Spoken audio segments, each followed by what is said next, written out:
Ever since her father's funeral, Lily had never smiled again. She was only 7 years old, but her eyes carried the exhaustion of someone who had lived 70 years. She had stopped talking, stopped playing, and had even stopped crying. The vibrant little girl who once filled her home with laughter and joy had become a silent shadow, moving through life as if she were sleepwalking through a nightmare that never ended. Lily's father, Michael, had been everything to her. He was the one who read her bedtime stories with different voices for each character, who pushed her on the swings at the park until she squealed with delight, and who taught her to ride her bicycle while running alongside her with his steady hand on her back. When he died suddenly of a heart attack at just 32 years old, Lily's entire world collapsed like a house of cards in a windstorm. The yellow dress she wore today had been a gift from her father on her 6th birthday. He had chosen it himself, saying it matched the sunshine in her smile. Now, 8 months after his death, the dress hung loosely on her small frame, as if even her body was shrinking away from the world that had betrayed her so completely. Her mother, Patricia, watched helplessly as her daughter retreated further into herself each day. The therapists they had visited spoke about stages of grief and the importance of processing emotions, but none of their professional words seemed to reach the place where Lily had locked herself away. Patricia had tried everything she could think of: art therapy, play therapy, even getting Lily a puppy, but nothing seemed to penetrate the walls her daughter had built around her heart. But what Lily didn't know was that Elvis's stage lights would soon illuminate her darkness, and his unexpected act of compassion would shatter her silence, move 30,000 people to tears, and show her that sometimes strangers can fill the void left by those we've lost. Patricia had bought the Elvis concert tickets on an impulse, remembering how Lily used to dance around the living room when Michael played Elvis records on his old turntable. Those had been the happiest moments in their household. Michael would sweep Lily into his arms and spin her around while "Can't Help Falling in Love" played in the background, both of them laughing and singing along. Maybe music will reach her, Patricia whispered to herself as she held the tickets, desperately hoping that something, anything, might bring back even a glimmer of the child Lily used to be. She knew it was a long shot, but after months of watching her daughter fade away, she was willing to try anything. When Patricia showed Lily the tickets, the little girl's reaction was barely perceptible. She looked at them for a moment, and Patricia thought she saw something flicker in her eyes, perhaps a memory of dancing with her father. But then Lily simply nodded and returned to staring out the window, as if waiting for someone who would never come home. The drive to the Las Vegas venue was mostly silent. Patricia kept glancing at Lily in the rearview mirror, watching as her daughter sat perfectly still in her yellow dress, clutching a small photograph of her and her father that she carried everywhere. The dress, once bright and cheerful, now seemed to emphasize how pale and withdrawn Lily had become. "Your daddy loved Elvis music," Patricia said softly, hoping to elicit some response. "Remember how you two used to dance together in the living room?" Lily's fingers tightened around the photograph, but she didn't speak. She hadn't spoken a complete sentence in over 2 months, communicating only through nods and shakes of her head when absolutely necessary. Her silence had become so profound that Patricia sometimes wondered if her daughter would ever find her voice again. As they approached the concert venue, Patricia could see the massive crowds gathering, the excitement palpable in the air. Thousands of Elvis fans had traveled from across the country to witness what was being promoted as one of the King's most spectacular performances. The energy was infectious, with people singing Elvis songs, sharing stories of previous concerts, and displaying their elaborate costumes and signs. The International Hotel's showroom was massive, with a capacity of 30,000 people, making it one of the largest indoor concert venues in the world. The stage was set up with elaborate lighting systems, multiple levels for Elvis to move around on, and backup musicians positioned strategically to create the perfect sound experience. The atmosphere was electric with anticipation as people filed into their seats, chattering excitedly about the performance they were about to witness. Patricia and Lily found their seats in the middle section, close enough to see the stage stage clearly, but far enough back to be part of the larger crowd experience. Patricia had specifically chosen these seats, hoping that being surrounded by Elvis fans might somehow spark something in Lily. Maybe the collective joy and excitement would be contagious. But as they sat down, Lily remained exactly as she had been in the car, motionless, silent, and seemingly disconnected from everything happening around her. The yellow dress that had once made her look like a ray of sunshine now made her appear even more fragile against the backdrop of excited, animated concert-goers. The people around them were a diverse group, families with children, elderly couples who had been Elvis fans since the 1950s, young adults who had grown up listening to his music, and tourists who had come to Las Vegas specifically for this show. Everyone was talking, laughing, and sharing their anticipation for the performance, creating a warm community atmosphere that filled the vast space with positive energy. "Look at all these happy people, sweetheart," Patricia said gently, hoping that the joy surrounding them might somehow penetrate Lily's emotional barriers.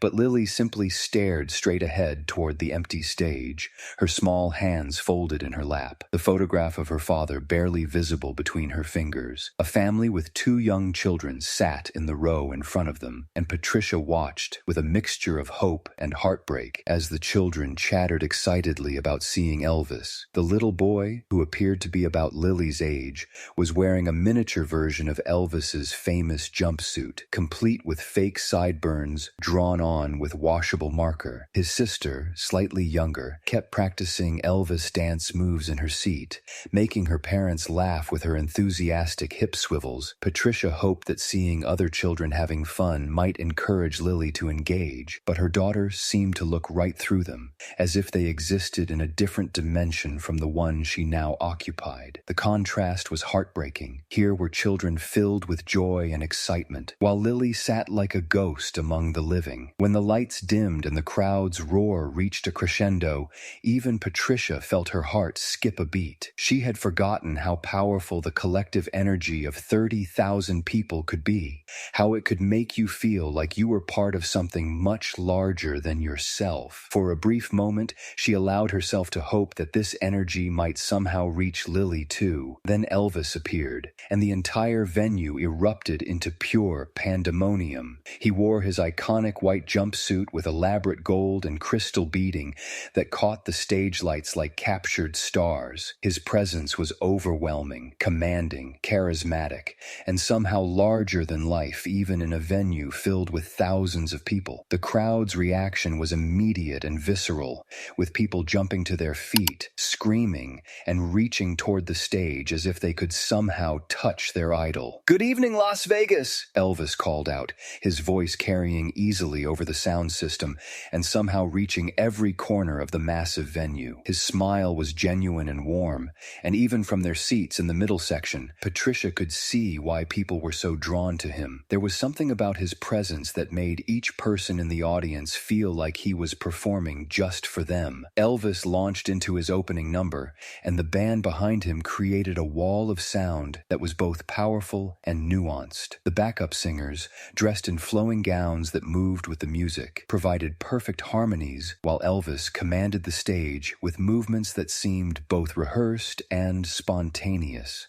The lighting design was spectacular, with colors shifting and changing to match the mood of each song, creating an almost cinematic experience. Patricia found herself getting caught up in the performance despite her worries about Lily. She had forgotten how much she and Michael had enjoyed Elvis's music during their own courtship, how they had danced to "Love Me Tender" at their wedding, and how Elvis's voice had provided the soundtrack to some of their happiest moments together. For just a few minutes, she allowed herself to remember joy instead of grief, but when she looked at Lily, her heart sank. Her daughter remained completely unmoved by the spectacle unfolding before them, while 29,999 other people were on their feet, singing along and swaying to the music. Lily sat perfectly still in her yellow dress, staring at the stage with eyes that seemed to see nothing at all. Elvis was in the middle of Hound Dog when something made him pause and scan the audience. He had performed this routine thousands of times, but tonight something felt different. His eyes moved across the crowd, taking in the faces of his devoted fans, when suddenly his gaze stopped on a small figure in the middle section. Elvis had developed an almost supernatural ability to read crowds during his years of performing. He could sense the energy of an audience, identify the fans who needed special attention,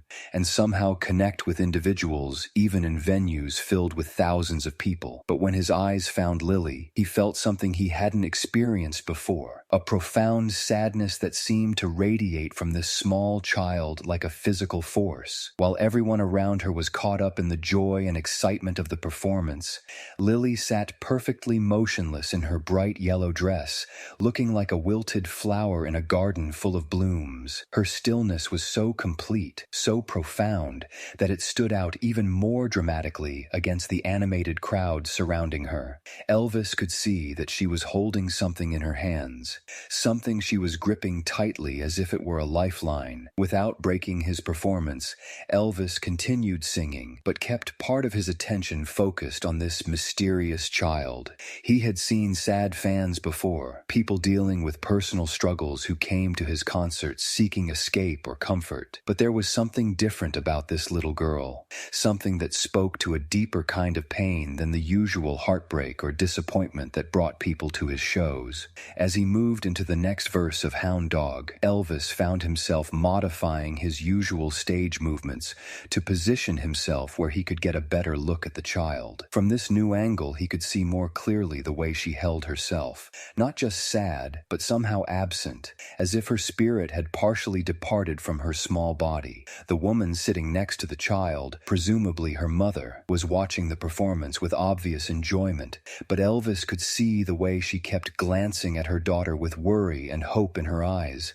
The contrast was heartbreaking, a mother trying to find something, anything, that might reach her child, and a child who seemed to have retreated so far into herself that she might never find her way back. Elvis had lost his own father when he was young, and he understood the particular kind of grief that children experience when they lose a parent. It was different from adult grief, more complete, more devastating, because children haven't yet learned that life can continue after such profound loss. They simply stop, as if their entire world has ended, because in many ways it has. As Elvis moved into his next song, Don't Be Cruel, he made a decision that would change not only Lily's life, but also the lives of everyone in that auditorium. He had never stopped a performance mid-song to address an individual audience member, but something about this child's profound stillness called to him in a way he couldn't ignore. The song came to its natural end,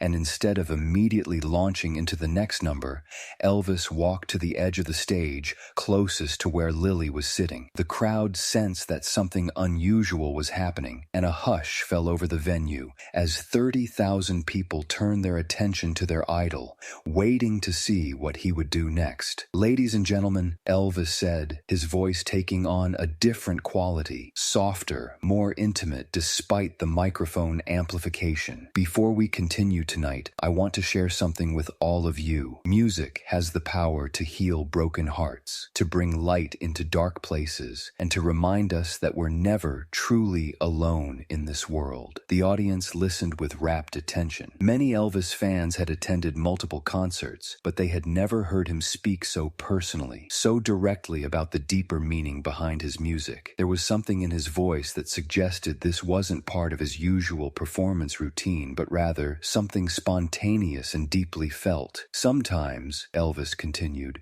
"when you're looking out at a crowd of thousands of people, one person captures your attention, and tonight I see a beautiful little girl in a yellow dress who looks like she might need to be reminded that there's still joy to be found in this world." Patricia felt her breath catch in her throat as she realized Elvis was talking about Lily. Around them, people began looking in their direction, trying to identify the child Elvis was referring to, but Lily remained remained motionless, seemingly unaware that she had become the focus of 30,000 pairs of eyes. "Honey," Elvis said, his voice now directed specifically toward Lily. "Little lady in the pretty yellow dress, would you like to come up here and say hello to me?" The spotlight operator, following Elvis's gesture, found Lily in the crowd, and suddenly she was bathed in warm, golden light. For the first time since entering the venue, Lily moved slightly, blinking in the unexpected brightness and looking around with confusion rather than her usual vacant stare. Patricia leaned down to whisper in Lily's ear,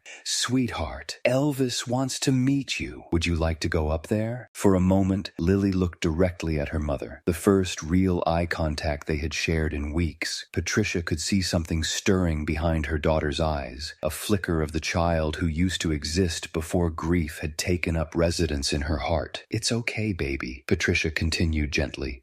"You don't have to if you don't want to, but I think he really wants to meet you." Lily looked toward the stage where Elvis stood waiting patiently, his arms open in a gesture of welcome. Even from their seats, Patricia could see the genuine kindness in his expression, the way he was giving Lily all the time she needed to make her decision without any pressure or expectation. The audience waited in complete silence, sensing that they were witnessing something extraordinary. This wasn't part of the show they had paid to see, but somehow it felt more important than any song or dance routine. In that moment, 30,000 strangers were united in hoping that a small, sad child would find the courage to accept an unexpected gift of kindness. Lily stood up slowly, still clutching the photograph of her father. She looked so small in the bright spotlight, so fragile in her yellow dress that hung loosely on her thin frame. But for the first time in months, she was moving with purpose, rather than simply going through the motions of existence. "That's right, sweetheart," Elvis encouraged, his voice carrying clearly through the sound system. "Take your time. There's no hurry at all." Patricia stood with her daughter,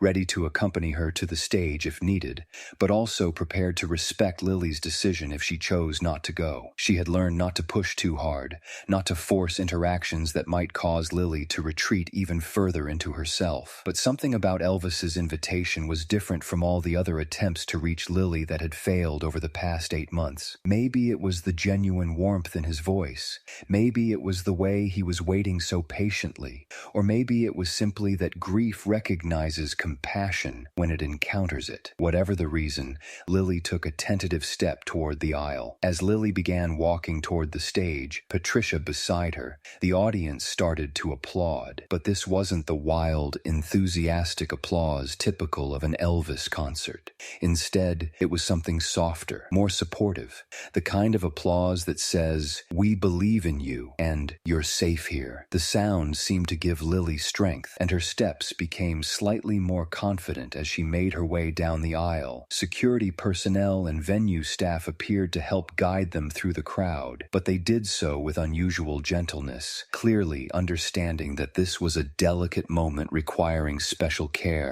The other audience members made space for them to pass, some reaching out to touch Lily's shoulder gently or whisper words of encouragement as she walked by. Elvis remained at the edge of the stage throughout Lily's journey, his attention completely focused on her. He had temporarily forgotten that he was performing for 30,000 people. In that moment, his entire world had narrowed to this small child in the yellow dress who was walking toward him with such courage despite her obvious fragility. "You're doing great, honey," Elvis called out as Lily approached the stage. "Almost here now." When they reached the stage, several staff members helped Lily up the steps. Her legs were trembling slightly, and Patricia could see that this was taking enormous emotional energy for her daughter.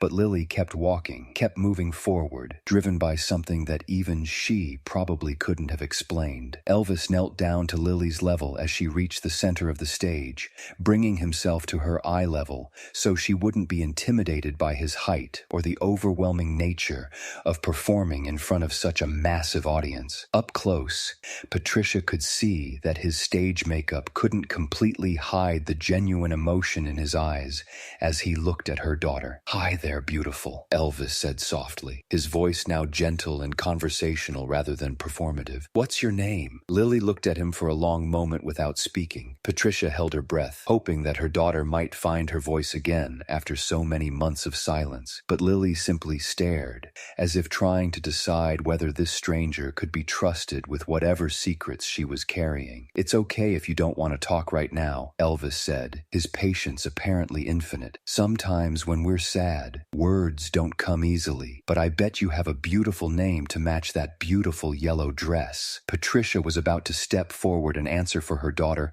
when something unexpected happened. Lily slowly opened her small fist and revealed the photograph she had been clutching. The picture of her and her father together, taken just weeks before his death. They were both smiling in the photo, her father's arms wrapped around her as they sat on their front porch swing. Elvis looked at the photograph, and Patricia saw his expression change as he understood immediately what he was looking at. His eyes filled with tears, and he reached out very slowly to gently touch the edge of the picture, being careful not to take it from Lily's grasp. "Is this your daddy?" Elvis asked softly, and Lily nodded once, the first clear communication she had offered to anyone in weeks. "He looks like a wonderful man," Elvis continued, his voice thick with emotion, "and he looks like he loved you very, very much." At those words, something cracked open inside Lily. The walls she had built around her heart began to crumble, and for the first time since her father's funeral,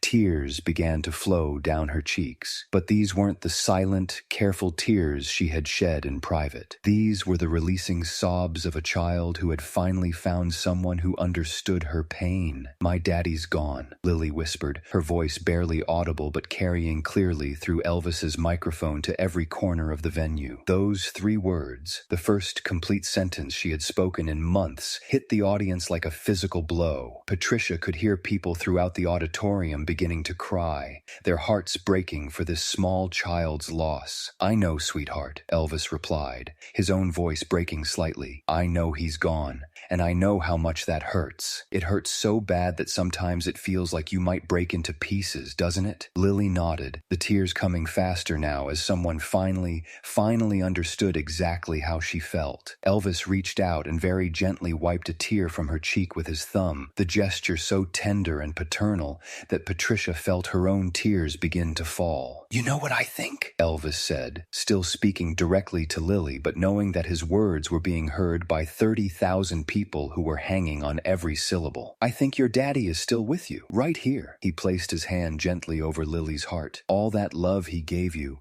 it doesn't disappear when someone dies. It stays right here, keeping you warm and safe even when you can't see him anymore. Would it be okay if I gave you a hug?" Elvis asked gently. "Sometimes when we're really sad, hugs from people who care about us can help carry some of that sadness." Lily looked up at him, searching his face for any sign of deception or false comfort. But what she saw there was genuine compassion, the kind of understanding that can only come from someone who has also experienced profound loss. Slowly, she nodded. Elvis opened his arms, and Lily stepped into them, allowing herself to be enveloped by this stranger who somehow didn't feel like a stranger at all. As his arms closed around her small frame, something extraordinary happened. Lily completely broke down, releasing months of suppressed grief in a torrent of tears and sobs that seemed to come from the depths of her soul. Elvis held her tightly, one hand rubbing her back in soothing circles while he murmured words of comfort that the audience couldn't quite hear through the sound system, but they could see the tenderness in his posture, the way he seemed to be pouring all of his own strength into this grieving child, trying to give her enough stability to weather the storm of emotions flooding through her. The audience watched in absolute silence, many of them wiping away their own tears. This wasn't entertainment. It was witnessing pure human compassion in its most elemental form. Grown men who had come to hear rock and roll found themselves crying for a little girl they had never met. Mothers throughout the venue held their own children a little closer, grateful for what they had and heartbroken for what this child had lost. Patricia stood at the edge of the stage, her own tears flowing freely as she watched her daughter finally letting out the grief she had been carrying alone for so many months. She had tried everything to reach Lily, had consulted experts and tried countless approaches, but it had taken this unexpected stranger, this famous performer, to create the safe space Lily needed to begin healing. "It's okay, baby girl," Elvis whispered into Lily's ear, his voice picked up by the sensitive stage microphones and carried to every corner of the venue. "Let it all out. You don't have to carry this by yourself anymore." Lily cried in Elvis's arms for what felt like hours, but was probably only minutes, releasing not just her grief but also her fear, her anger, her confusion, and her desperate loneliness. With each sob, she seemed to be letting go of a piece of the burden she had been carrying, trusting this kind stranger to help her bear the weight of her loss. As Lily's sobs gradually began to subside, the sound of gentle weeping could be heard throughout the entire venue. What had started as one child's moment of breakthrough had become a collective experience of catharsis and healing. People throughout the audience were crying, not just for Lily, but for their own losses, their own grief, their own moments of desperate need for comfort and understanding. In the crowd, Patricia could see families holding each other closer, couples reaching for each other's hands,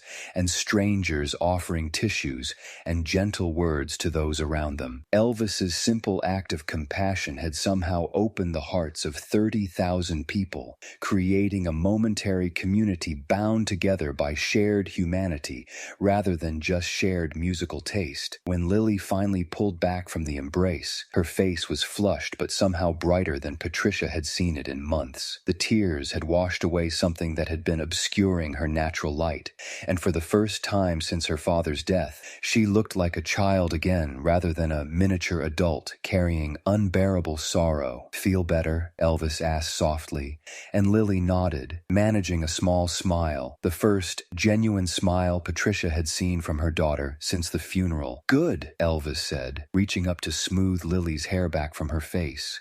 "Your daddy would be so proud of how brave you were tonight. It takes real courage to let people help us when we're hurting." He looked out at the audience, who were still completely focused on this intimate moment unfolding on stage. "Ladies and gentlemen," Elvis said, his voice carrying clearly through the sound system, "I want you to meet my new friend Lily. She's just reminded all of us that it's okay to be sad. It's okay to miss people we love, and it's okay to let other people help us carry our burdens." The audience erupted in the warmest, most supportive applause Patricia had ever heard. It wasn't the wild cheering typical of a concert, but rather the kind of applause that celebrates courage and recognizes the beauty of human vulnerability. Lily looked out at the sea of faces, and instead of being overwhelmed, she seemed to draw strength from their collective support. "Would you like to stay up here with me for one more song?" Elvis asked. "I promise it will be a gentle one." Lily nodded eagerly, and Elvis helped her to a comfortable position beside him on the stage,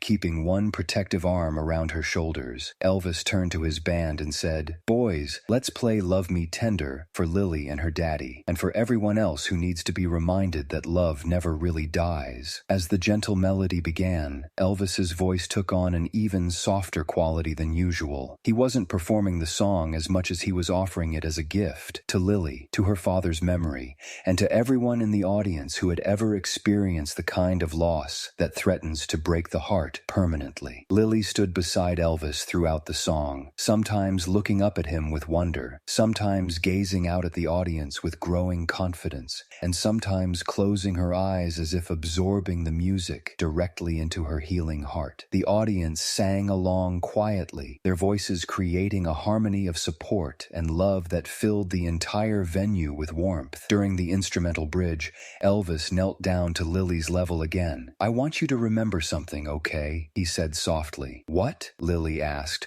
her voice stronger now than it had been in months. "Every time you hear music, any music at all, I want you to remember that your daddy's love is still with you. It's in every song that makes you smile, every melody that makes you want to dance, and every moment when you feel joy again. Can you remember that for me?" Lily nodded solemnly, understanding that she was being entrusted with something precious and important. "And one more thing," Elvis continued. continued, "Your mama loves you so much, and she's been so worried about you. She brought you here tonight because she hoped music might help you feel better. Maybe you could give her a big hug when you get back to your seat and tell her thank you for not giving up on you." Lily looked toward where Patricia was standing, and for the first time in months, Patricia saw real recognition and love in her daughter's eyes rather than the distant politeness that had replaced their connection. As the song drew to a close, Elvis picked Lily up one more time, holding her as he addressed the audience. "Ladies and gentlemen, Lily has reminded us tonight that healing is possible, that love is stronger than loss, and that sometimes the most beautiful moments come from the most unexpected places. Let's give her one more round of applause as she goes back to her mama." The audience rose to their feet in a thunderous ovation as Elvis carried Lily to the edge of the stage where Patricia was waiting. But this time, the applause didn't frighten or overwhelm Lily. Instead, she seemed to understand that all these strangers were celebrating not just her courage, but also the possibility of hope after despair, healing after heartbreak. "Thank you," Patricia whispered to Elvis as he handed Lily down to her, her voice thick with emotions she couldn't begin to articulate. "Thank you for bringing her," Elvis replied. "She reminded me why I really do this, not for the fame or the money, but for moments like this when music can actually heal hearts." As Patricia and Lily made their way back to their seats, people throughout their section reached out to touch Lily's hand, offer words of encouragement, or simply smile at her with warmth and support. Lily, who had shunned human contact for months, seemed to welcome these gentle interactions, as if Elvis's embrace had somehow made her feel safe with people again. When they reached their row, Lily surprised Patricia by throwing her arms around her mother's waist and holding on tight. "I love you, Mama," she whispered, words Patricia had despaired of ever hearing again. "I love you too, baby," Patricia replied, her voice breaking with relief and joy. So much." Elvis completed his concert with renewed energy, but everyone in the venue knew that the evening's most important moment had already occurred. Throughout the remaining songs, he would occasionally glance toward Lily's section, smiling when he saw her swaying to the music or leaning against her mother with contentment rather than withdrawal. When the concert ended and the lights came up, Lily and Patricia found themselves surrounded by other audience members who wanted to share their own stories and offer support. An elderly woman approached with tears in her eyes, explaining how she had lost her husband the previous year and had almost given up hope until watching Lily's courage inspired her to keep trying. A young couple introduced their own children to Lily, telling them about the brave little girl who had shown everyone that it was okay to ask for help when you're hurting. Their daughter, who was about Lily's age, shyly offered to share her Elvis concert program as a keepsake. A group of teenagers, initially present only because their parents had dragged them along, approached Lily to tell her that watching her breakthrough had made them realize they needed to be more patient with their own family members who were struggling with difficulties. "You were so brave up there," one of them said. "I'm going to remember that the next time my little brother is having a hard time instead of getting annoyed with him." Patricia was amazed to see Lily engaging with these strangers, accepting their kindness, and even offering shy smiles in return. It was as if Elvis's public validation of her pain had somehow given her permission to be human again, to accept comfort from others, and to believe that she deserved care and attention. A local news reporter who had been covering the concert approached them respectfully, explaining that word of what had happened was already spreading and asking if they would be willing to share their story. Patricia looked at Lily, who considered the question seriously before nodding. "I think other kids who are sad like I was should know that it gets better," Lily said, her voice still quiet but clear and purposeful, "and that there are nice people who want to help." In the days following the concert, Lily's story spread far beyond Las Vegas.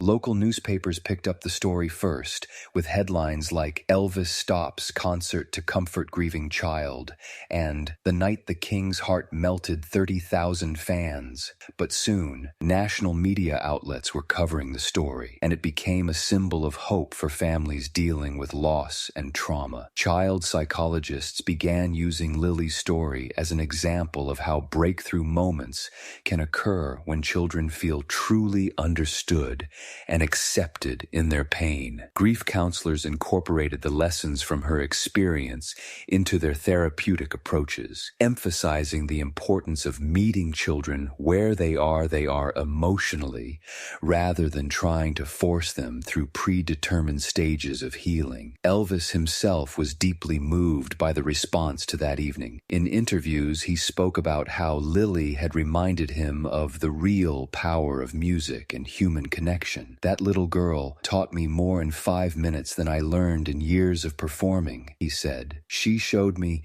that sometimes the most important thing you can do is just see someone's pain and acknowledge it." The concert venue received hundreds of letters from families dealing with similar losses, many of them sharing their own stories of children struggling with grief and thanking Elvis and Lily for showing them that healing was possible. Several grief support organizations reached out to Patricia, offering resources and asking if she and Lily would be willing to share their experience with other families. But perhaps most importantly, Lily continued to heal. The breakthrough she had experienced at the concert became the foundation for steady progress in her recovery. She began speaking regularly again, first in whispers and then in her normal voice. She started playing again, tentatively at first, and then with increasing enthusiasm. She returned to school and began making friends, though she was always more sensitive and empathetic than other children her age. Years later, when Lily was in high school, she would often speak at grief counseling groups for children, sharing her story and encouraging other young people that healing was possible even after devastating loss. She always wore something yellow to these presentations, in honor of the dress that had somehow made her visible to Elvis on that life-changing night. "I learned that being sad doesn't make you broken," she would tell these groups. "It just makes you human, and there are people in the world who will help you carry that sadness until you're strong enough to carry it yourself." Patricia watched her daughter's development with amazement and gratitude. The withdrawn, silent child who had seemed lost forever had grown into a young woman with extraordinary emotional intelligence and a deep capacity for helping others. Lily's experience with grief had made her uniquely qualified to offer comfort to others facing similar losses. Elvis and Lily stayed in touch over the years, exchanging letters and occasional phone calls. He would send her records of his new songs, and she would send him drawings and school papers. Their connection, forged in that moment of crisis and compassion, became a lasting friendship that enriched both of their lives. The yellow dress, carefully preserved by Patricia, became a family heirloom that represented not the day of loss, but the beginning of healing. Lily would sometimes hold it when she was having difficult days, remembering the night when a stranger's kindness had pulled her back from the edge of permanent despair. The concert itself became legendary in Las Vegas and in the broader Elvis fan community. It was frequently cited as an example of why Elvis was beloved not just for his musical talent, but for his genuine humanity. Video footage of the evening, though grainy by modern standards, was treasured by fans and has been viewed millions of times by people seeking evidence that kindness and compassion still exist in the world. Lily's story resonated with people far beyond those dealing with grief. It became a reminder that everyone, regardless of age, sometimes needs to be seen and understood in their pain. The image of Elvis kneeling to meet a child at her level, both literally and figuratively, became symbolic of how adults should respond to children in crisis. Educators began incorporating the lessons from that evening into their training, learning to recognize when students were struggling with issues that went far beyond academic challenges. Medical professionals use the story to illustrate the importance of treating the whole person, not just symptoms, and of recognizing that healing often requires human connection as much as technical intervention. The story also highlighted the power of public figures to use their platforms for genuine good. Elvis's decision to stop his performance